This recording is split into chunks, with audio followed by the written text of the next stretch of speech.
মরদ মরদ আর কিছু না। মোল্লা জীবন রহমাতুল্লাহি আলাইহি বাদশার দরবারে আসা যাওয়া করতেন। মোল্লা জীবন বাদশার দরবারে আসা যাওয়া করার সময় বাদশাহ বেশি তাকে মহাব্বত করতেন, বেশি কথা তার সাথে বলতেন, বিভিন্ন পর্যায়ের পরামর্শ করতেন। অন্যান্য এমপি মন্ত্রীরা এতে নাখোশ। অন্যান্য এমপি মন্ত্রীরা বলে কোথাকার একটা হুজুর আসছে, তার সাথে বাদশার সময় বলে এই হুজুরটাকে একটু সাইজ করতে হয়। তো অন্যান্য এমপি মন্ত্রীরা চিন্তা করলো তাকে কি করা যায়। প্রশ্ন করে মোল্লাজি বলেন তো একটা পুকুরে ভরপুর পানি, একটা পুকুরে কি পানি বলেন তো এই পুকুরে কত গেলাস পানি, গেলাস দিয়ে মেপে মেপে পুকুরের পানি বলা যাবে? মোল্লাজি তো এত সহজ। মোল্লা জীবন রহমাতুল্লাহ বলছেন এর আগে তুমি আগে বলো গেলাসটা কি সাইজের? যদি পুরো পুকুর পরিমাণ গেলাস হয় তাহলে এক গেলাস পানি, যদি পুকুরের অর্ধেক পরিমাণ গেলাস হয় তাহলে 2 গেলাস পানি, যদি গেলাসটা পুকুরের 4 ভাগের 1 পরিমাণ হয় তাহলে 4 গেলাস পানি। পুকুরের 100 ভাগ করে যদি 100 ভাগের 1 ভাগ গেলাসের পরিমাণ হয় তাহলে গেলাসের 100 গেলাস পানি আছে। হুজুরে ঠকাইতে পারছে? হুজুর দেখতে হুজুর, কিন্তু হিকমত দিয়েছেন কে? ঠকাইতে চাইলেও সে ঠকবে, হেফাজত করবেন কে? আরেকদিন সেদিন তো সবাই শর্মিন্দা হলো, আবার চিন্তা করলো তাকে ঠকাইতেই হবে। আরেকদিন যখন আসবে এই মুহূর্তে সকলে মন্ত্রীরা একটা করে ডিম তাদের সিটের সাইডে এরকম নিতম্বের নিচে রেখে দিয়েছে। হুজুর যখন আসবে বলবে আমরা সবাই দাঁড়িয়ে আমাদের পিছন থেকে একটা করে ডিম দেখাবো। আগে থেকে তো ডিম রাখা আছে, আমরা সবাই দেখাইতে পারবো, হুজুর দেখাইতে পারবে না, শর্মিন্দা হয়ে যাবে। মানুষ বলবে আপনি চুরি করছে, পকেটে ঢুকেছে। উনি তখন এসেছেন, বসেছেন, সবাই দাঁড়িয়ে বাদশা এমপি মন্ত্রীরা দাঁড়িয়ে হাত ধরেছে। এরকম যখন টিম বসে করেছে মোল্লা জি মন্দিরটা বুঝতে পেরেছেন, সাথে সাথে উনি বলেন পুরো মোরগটাকে কি পুরো তখন বাদশা বলে কি ব্যাপার বলতেছে? সবার হাতে একটা করে কি আছে? ডিম আছে। এতগুলো মুরগি একটা মোরগ থাকতে হবে না? কি বলে মোরগ ছাড়া ডিম যদি হয় সেই ডিমে বাচ্চা দেয়? বাচ্চা দেয় না। এতগুলো মুরগি আমি একটা কি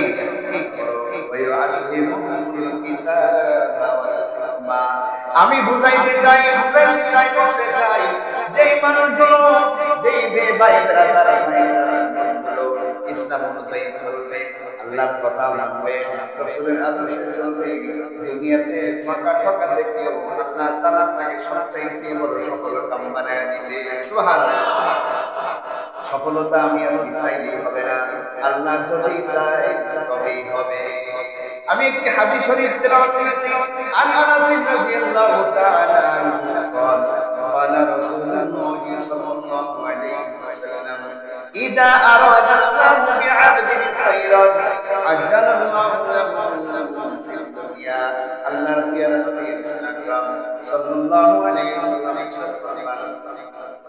আল্লাহ রাব্বুল আলামিন যদি দুনিয়ার জমিনে কোনো বান্দা বান্দির ভালাই চায়, সফলতা চায়, কামিয়াবি চায়, জান্নাত পাক এই কথাটা চায়, তাহলে এই জমিনে তাকে সকল ভালো কাজের মধ্যে অংশগ্রহণ করা। আমি আপনি দুনিয়াতে এসেছি বাবা এবং মায়ের মধ্যে, ঠিক আছে? বাবা সারা দুনিয়াতে সম্মান আছে তো? কয়জন আছে? একজন না, দুইজন। কয়জন? বাবা সারা বলেন তো, মা সারা মা সারা একজন, মা সারা একজন আদম। তাহলে হাওয়া করতে গেলে মাশাআল্লাহ হাওয়া আমাদের আম্মা জান আদম আলাইহিস সালামের 5 জনের হাত থেকে তৈরি করা হয়েছে। আদম আলাইহিস সালামের এই যে বাম পাথরের হাড় থেকে তৈরি করা হয়েছে। আপনি খুলে দেখবেন এদিকের হাড় একটা বেশি আছে, পুরুষের এদিকের হাড় একটা বেশি, এদিকে একটা দুইটা আম্মাজানকে দিয়ে আল্লাহ তাআলা দিয়ে সুবহানাল্লাহ বলে। এই মা ছাড়া মানুষ কয়জন আর বাবা ছাড়া কয়জন? একজন হলো আদম আর আরেকজন কি? আল্লাহু আকবার বলেন, আল্লাহু আকবার। হযরত ঈসা আলাইহিস সালাম আল্লাহ রাব্বুল আলামিনের সরাসরি একেবারে কুদরত, আর কিছু মা মারিয়াম আলাইহিস সালাম কুমারী মেয়ে ছিলেন, জীবনে কোন পুরুষ তাকে স্পর্শ করে নাই। মসজিদের মিহরাবের মধ্যে উনি সুবহানাল্লাহ, আল্লাহ রাব্বুল আলামিন সরাসরি ফুৎকার দিলেন, জিবরাইল আলাইহিস সালামের মাধ্যমে রূহ তৈরি হয়ে গেল, ঈসা আলাইহিস সালামের জন্ম হয়ে গেল। ইন্নী আব্দুল্লাহ, ঈসা আলাইহিস সালাম কোলের শিশু। আল্লাহ তাআলা ঈসা আলাইহিস সালামের মধ্যে কুদরতি নিজাম দুনিয়ার মধ্যে দেখাইছেন, একেবারে কোলের বাচ্চা। সে মুখ ফুটে বলতেছে আল্লাহ, আমি কে? আল্লাহ বান্দা। আব্দুল্লাহ মানে কি? আব্দুল্লাহ নাম আছে, আল্লাহর কাছে দুটি নাম প্রিয়, আব্দুল্লাহ, আব্দুর রহমান। এখানে আব্দুল্লাহ নাম কার আছে? একজন নাই, একজন আছে আব্দুর রহমান। তাহলে আল্লাহর প্রিয় নাম আমাদের কাছে এরকম নাকি? না, এরকম রাখি নেই। কেন রাখি নেই? আল্লাহ আর আপনি বললেন আব্দুল্লাহ আর আব্দুর রহমান কার কাছে প্রিয়? আল্লাহর কাছে। এই নামগুলো আল্লাহ তাআলা বেশি পছন্দ করেন। এজন্য কোরআনের মাঝে জায়গায় জায়গায় ওয়ালা ইন্নী আব্দুল্লাহ আতানিয়াল কিতাবা ওয়া জাআলানি নাবিয়্যা।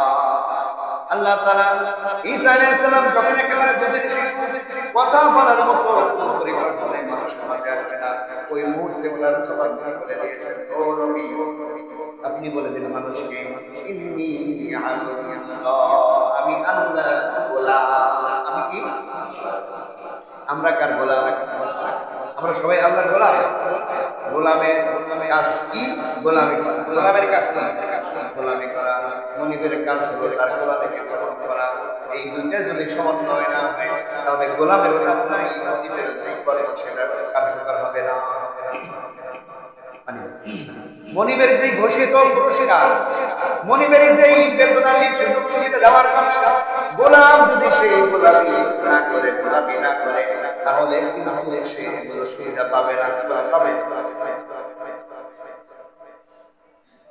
না। ঈসা আলাইহিস সালাম বলেছেন, আমি আল্লাহর বান্দা, আতানিয়াল কিতাব, আমার কাছে আল্লাহর পক্ষ থেকে কিতাব আসবে, ওয়া জাআলানি নবিয়্যা, আমাকে আল্লাহ রাব্বুল আলামিন নবী বানাবে। দুধের শিশু বলে দিয়েছে, এটা কুদরতি নিজাম। আল্লাহ তাআলা চাইলে সব পারে। পারেন কি পারেন না?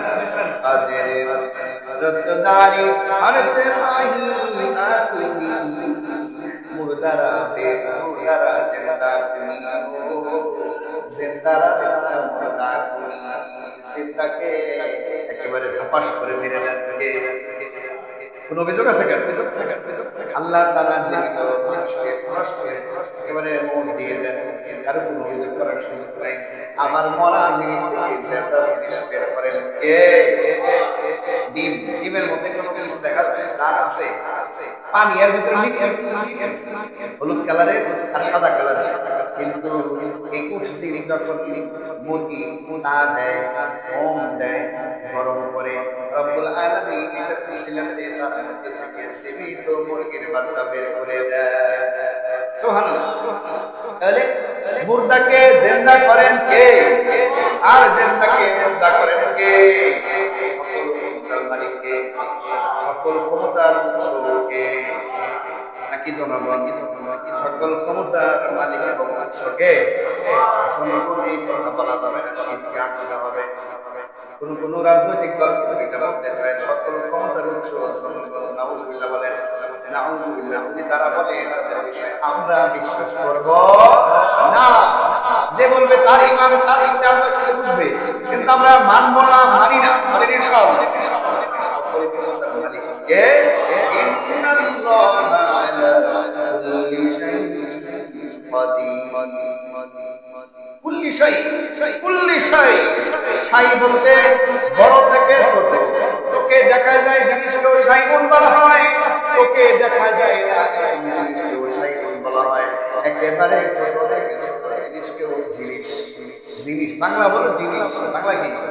আমরা জিনিস বলি, উর্দুতেও জিনিস জিনিস বলে, আবার ফার্সিতেও জিনিস বলে, আরবিতে বলে শাই। শাই মানে জিনিস, ছোট্ট থেকে ছোট্ট জিনিস। এটারও রক্ষণাবেক্ষণ করে আল্লাহ। আল্লাহ তাআলা কত বড় কুদরত আল্লাহ। আমাদের যে চোখের পাতা, চোখের পাতা চামড়া আছে, কি বলে? চোখের পাতাইতে বলে। এই যে কথা বলার সময় যে লড়াচড়া করতেছে, আপনাদের সবার করতেছে, লড়েনি না, লড়লে কি হবে? না লড়লে অন্ধ হয়ে যাবে। আল্লাহু আকবার বলেন, আল্লাহু আকবার।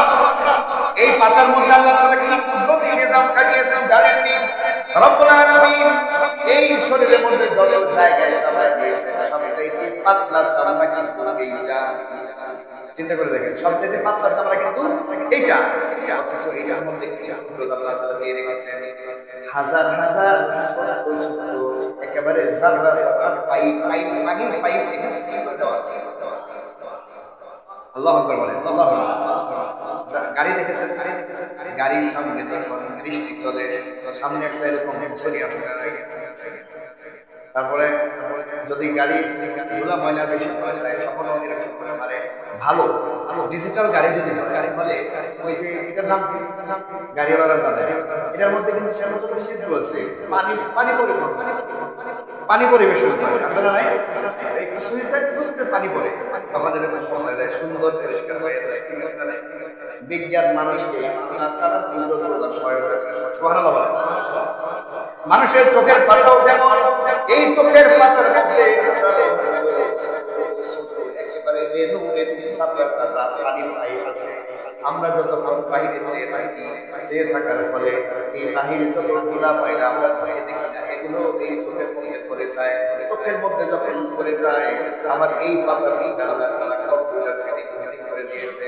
এই পাতার মধ্যে খবর যায় চোখ থেকে, ও পাতা ভাই, তোমার পানি দিয়ে আমার চোখের আবরণটাকে পরিষ্কার করে দাও। সুবহানাল্লাহ। তখনই আমরা মিটমিট করে চোখের পাতাকে নিচে আনি, উপরে আনি। দেখবেন ধুলো ময়লা যখন হাঁটবেন, হঠাৎ করে ধুলা গেছে, বারবার চিন্তা করে দেখেন কেন করে না? আল্লাহ রাব্বুল আলামিন বলেন, বান্দা বান্দিরা তোর চোখের পাতা এই আবরণের মধ্যে আমি দিয়েছি, তুই আজকে পারবে না। আল্লাহু আকবার বলে। দুনিয়ার কোন বিজ্ঞানী এত সুন্দর করে এইভাবে পাতাকে বানাইতে পারবে না। হয়তো প্লাস্টিকের একটা পাতা বানাবে, কিন্তু এত সুন্দর আবরণ দিয়ে পানির পাইপ দিয়ে পারবে না। এই কুদরত কার? স্বীকার করি তো ইনশাআল্লাহ। সুতরাং আল্লাহ রাব্বুল আলামিনকে আমরা মহাজ্ঞানী, মহাকুদরতওয়ালা যেমন স্বীকার করি, তিনি আমাদের সেইভাবে সফলতা কামনা করেছেন, সেটাও কিন্তু ওইভাবে স্বীকার করে নেওয়া উচিত। আমি বলছিলাম দুনিয়াতে আমরা এসেছি মা এবং বাবার মাঝখান থেকে রব্বুল আলামিনের কুদরতি নিজাম। এই নিজাম ছাড়াও আল্লাহ তাআলা আছে দুনিয়াতে মানুষ জাতি সৃষ্টি করতে পারেন, সেটাও কিন্তু দেখাইছে। আশরাফ আলী থানভী রাহমাতুল্লাহি আলাইহির কাছে এক লোক গেছে, গিয়ে বলছে, আমার খুব শখ যেন একটা ছেলে হয়, একটু দোয়া করে দেন। থানভী রাহমাতুল্লাহি আলাইহি দোয়া করলেন, ঠিক আছে, সামনে বার তোমার ছেলে হবে। এই আল্লাহর বান্দা হুজুরের দরবার থেকে চলে এসেছে, চলে আসার এক বছর পরে আবার আপনি তো অবশ্যই দোয়া করেছিলেন, আমি তো দোয়ার ফলাফল পাইলাম না। কি বলেন, দোয়ার ফলাফল আসলে নাই, দোয়ার ফলাফল কিন্তু আমরা দুনিয়াতে দেখি। ওই লোক আপনি দোয়া করেছেন আমার ছেলে সন্তান হবে, কিন্তু ছেলে সন্তান হলো না। হাকিমুল উম্মাহ মুজাদ্দিদ বিল্লাহ রাহমাতুল্লাহি আলাইহি বলেন, তুমি বিবাহ করেছো কত বছর, তুমি বিবাহ করেছো কত বছর, তোমার আগের সন্তানগুলো কি কি হয়েছে? তখন ওই আল্লাহর বান্দা বলে, আমি তো এখনো বিয়ে করি নাই, এখনো কি করি নাই। বলেন তো বিয়ে না করলে বাচ্চা হবে হবে না? এটাই আমার আর এটাই নিয়ম। আদাতুল্লাহ, আল্লাহ তাআলা এটা একটা সিস্টেম করে রেখেছেন। কিন্তু বিবাহ ছাড়া যদি আল্লাহ তাআলা বাচ্চা দিতে চায় তাও কিন্তু দিতে পারে না। কাদের কাদরদারি আর সেফাহি আনতি মুরদারা বেজা বেজারা মুরদা। আল্লাহু আকবার বলে। আমরা সবাই মা বাবার মা হয়ে এসেছি। আমাদের বাবা অনেকেই দুনিয়াতে নাই, আবার অনেকের মা নাই, ছেলে নাই। আমি যেই পয়েন্টে কথা বলতে চাই, এই জমিনের মধ্যে রব্বুল আলামিন বলেছেন, তোমরা যদি জান্নাত পেতে চাও তোমাদের মা বাবাকে রাজি এবং খুশি রাখো। আলা রাসূলুল্লাহ সাল্লাল্লাহু আলাইহি ওয়াসাল্লাম বাবুল জান্নাতি তাহতা আকদামিহা, জান্নাতের দরজা, জান্নাতের দরজা তোমার মা এবং বাবার মধ্যেই রয়েছে। সুবহানাল্লাহ। মা বাবা এবং তাদের যে কদম আছে তাদের নিচেই রয়েছে। মা বাবাকে যদি কোনো মানুষ খুশি করে দুনিয়া করে যেতে পারে, মা বাবাকে যদি মানুষ দুনিয়াতে রাজি করে যেতে পারে, আল্লাহ রাসূল সাল্লাল্লাহু আলাইহি ওয়াসাল্লাম ইরশাদ করেছেন, মৃত্যুর পরে এতে করে কি আল্লাহ রাব্বুল আলামিন আল্লাহর বানানো জান্নাত বিনা হিসেবে দান করবে। এবার প্রশ্ন, যে কথাটা বললেন খুব সহজ, বিনা হিসেবে জান্নাত পাবে।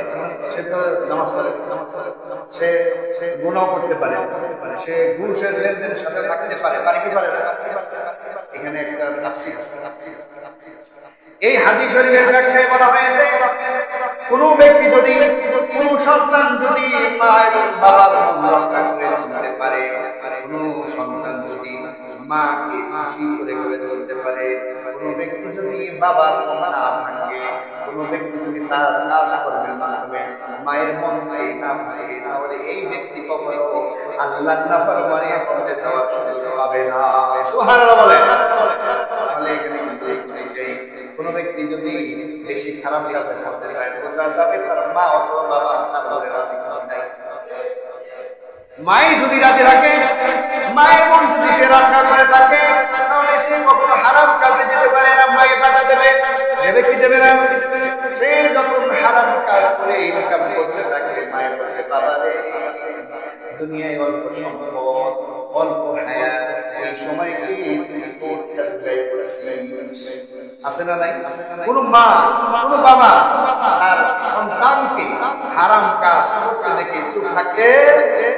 যেমন কি কয়দিন আগে পুরো দেশ স্বাধীন হয়েছে, এর আগে যে একটা পরিস্থিতি সরকারের বিরুদ্ধে বলা যাইতো না।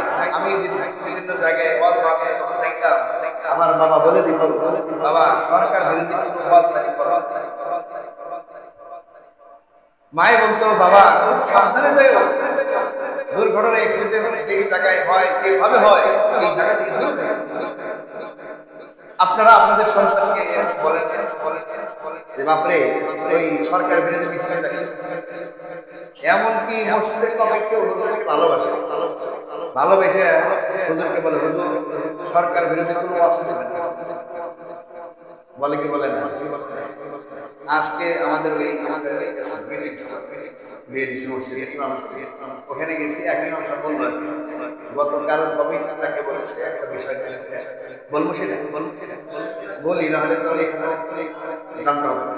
সাদিয়ানি গ্রুপ একটা আছে, তবলিগের দুইটা গ্রুপ হচ্ছে, একটা সাদিয়ানি আর একটা ওলামা একরামের আমাদের মধ্যে কোরআন হাদিস অনুযায়ী